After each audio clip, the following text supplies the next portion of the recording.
Hello and welcome to TaxTron Web tutorial video series. In today's video, we are excited to share a new feature in TaxTron Web that allows you to customize letters online.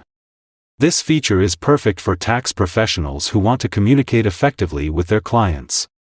TaxTron Web already includes 4 default letters: client letter, engagement letter, invoice, and reader notice. Today, we will learn how to create our own customized letter.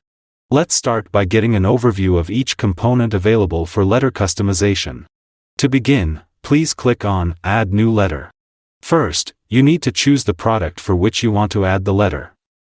For this demonstration, we will add the letter to T1 only. Next, you will see the Info from section. Here, you choose where to get the information from: client details or tax return. For our example, we will select both client and return. Now, let's decide on the name of the letter. We will name this letter First Customize Letter. Enter the subject of your letter. For this one, we will use Summary of your tax return. On the right side, you'll see a section named Variables. Here, you have all the variables available. You can select and add these to your letter. These variables will pull values from either preparer information, client details, or tax return. On these 2 bars, you have all the editing tools available. You can modify the font, alignment of text, insert links, documents, videos, and more. Let's start entering the content of the letter.